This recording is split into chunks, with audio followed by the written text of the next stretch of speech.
Sathyajothi films பிரம்மாண்ட தயாரிப்பில் தனுஷ் நடிக்கும் கேப்டன் மில்லர் வெற்றி நடை போடுகிறது உலகமெங்கும். இதில் நான் 2009 கலந்துக்கிட்டு இருக்கேன். நல்லா ஐடியா இருக்கேன். முதல் டோக்கன் வாங்கியிருக்கேன். வழக்கமாக 5 மாடு 6 மாடு பிடிப்போம். ஊருக்கு வந்தால் பசங்களுக்கு வெளியூருக்கு வரனால தான் சப்போர்ட் பண்ணி கொடுத்துட்டு பேசாமல் போய்க்கிறேன்.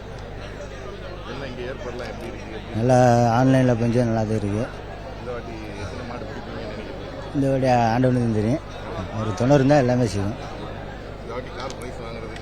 கண்டிப்பாக வாங்குறேன். ரேஸு காரில் ஏமாக இருக்கேன். காரில் தான் ஏமாக இருக்கிறேன்.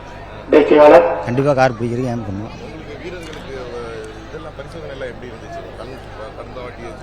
கடந்த வாட்டி எப்போயுமே பாலமேட்டில் அதிக பரிசு தான் போடுவோம். எப்பவுமே பரிசுக்கெல்லாம் ஒன்றும் பஞ்சம் இல்லை. சேர்த்தே போடுவோம். எப்படி போனால்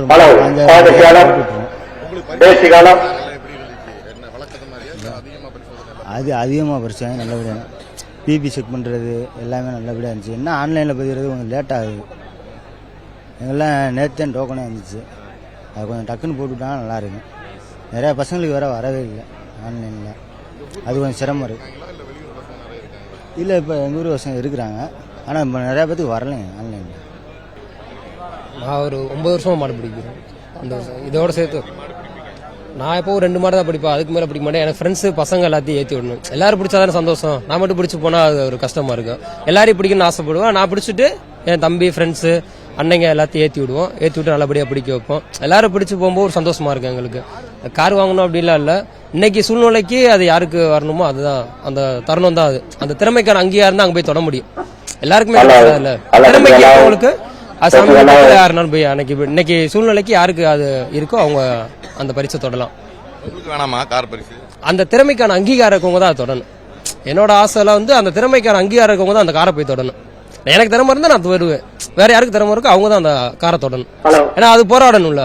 25 மாடு பிடிக்கணும், போராடணும். அந்த போராட்டம் என்கிட்ட இருந்தா நான் பிடிப்பேன்.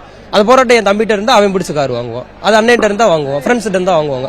அது அங்கீகாரம் இருக்கவங்க தான் அங்க போய் நிக்க முடியும். உங்கள்ட்ட அங்கீகாரம் இருக்குன்னு எனக்கு இருக்கு. ஆனா இன்னைக்கு வாய்ப்பு கிடைக்கணும்ல. எனக்கு அந்த அங்கீகாரம் இருக்கு. ஆனா இன்னைக்கு அந்த வாய்ப்பு கிடைக்கணும். அந்த வாய்ப்பு கிடைக்கிறவங்க தான் இன்னைக்கு போய் ஏற முடியும், ஸ்டேஜ் ஏற முடியும்.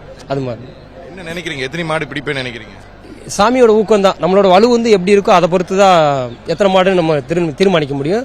ஒரே நாளில் இத்தனை மாடுன்னு சொல்ல முடியாது. இன்னைக்கு நம்மளோட லக்கு 2 மாடு தான் இருக்குன்னா ஓகே நல்லபடியாக பிடிச்சி வெளியேறினா அப்படின்னு சந்தோஷமா இருக்கு. 20 மாடு பிடிக்கிறோம், நமக்கு அந்த அங்கீகாரம் இருக்கு அப்படின்னா ஓகே சந்தோஷம். நம்மளுக்கு இன்னைக்கு வாடி கொடுத்துருக்கு அப்படியே அந்த சந்தோஷத்தோட அந்த காரை வாங்க. முன்னாடி காலை பிடிச்சிருக்கீங்களா? உங்களுக்கு காயம் ஏற்பட்டிருக்கு? காயம் ஏற்பட்டு என்ன மாதிரி காயம்? சும்மா சின்ன அடி ஏற்பட்டிருக்கு. அது சின்ன வயசுல கீழே அது காயம் பட்டது. சின்ன வயசுல பொருட்படுத்த மாட்டோம். இதுக்கு பேரே தானே வீர விளையாட்டு. அதுக்கு சமமா காயங்கள் இருந்தா தானே அது அழகு. எதிர்கொள்றதுக்கு எந்த வீரர்கள் அதே போல ஸ்டார் காளைகள் இருக்குல்ல, அது ஒரு வன்முறையை தூண்டி கொண்டு அவங்களே நல்ல மாடு ரெடி பண்ணுவாங்க, நம்ம நல்லா பிடிப்போம். 2 பேத்துக்கும் போட்டியா தான் இருக்கு. அதை எதிர்கொள்ளும் போது வன்முறையில கொண்டு போய் விட்டோம்னா அது இந்த ஊர்ல இன்னைக்கு யாருக்கா ஒருத்தவங்களுக்கு ரிசல்ட் ஆயிரும். அடுத்த ஊர்ல அது வன்முறையிலேயே போய்கிட்டே இருக்கு. அவங்க நல்லபடியா மாடு வளர்த்திருக்காங்க, நல்லபடியா மாடு அவுக்கட்டும், நம்ம நல்லபடியா மாடு பிடிப்போம். குமரேசன். செய்திகளை உடனுக்குடனும் துல்லியமாகவும் தெரிந்து கொள்ள சப்ஸ்கிரைப் பண்ணுங்க.